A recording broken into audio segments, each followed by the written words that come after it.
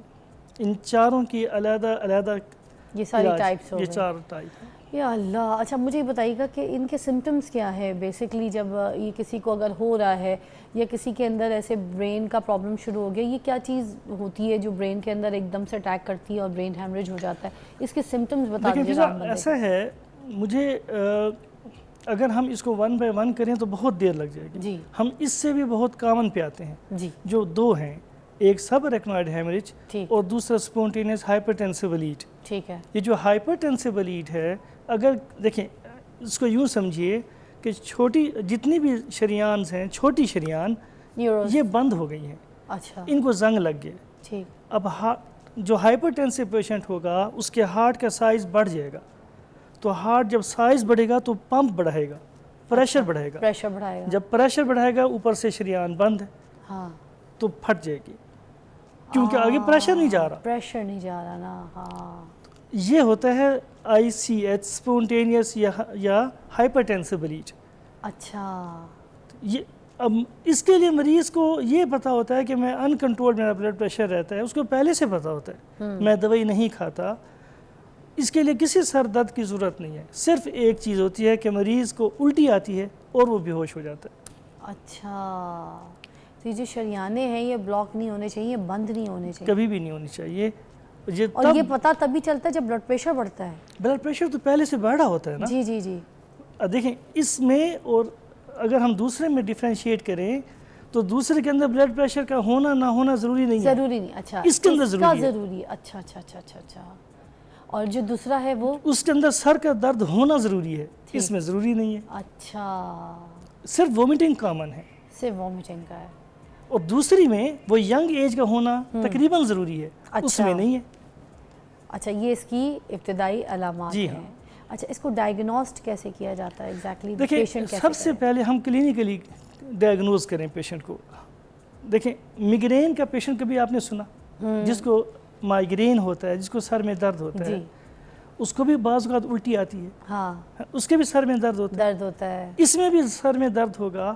اس کی اور اس کی الٹی میں یہ فرق ہوگا کہ اس کو اباق آئیں گے. میگرین والے پیشنٹ کو الٹی نہیں آئے گی, نازیہ فیل ہوگا. اوکے ٹھیک. اس کے اندر جو ہے اس کو منہ بھر کے زور سے الٹی آئے گی. اچھا. دونوں میں گردن کا اسٹف ہو جاتی ہے, دونوں میں گردن اکڑ جاتی ہے. اچھا. بٹ میگرین میں کم اکڑتی ہے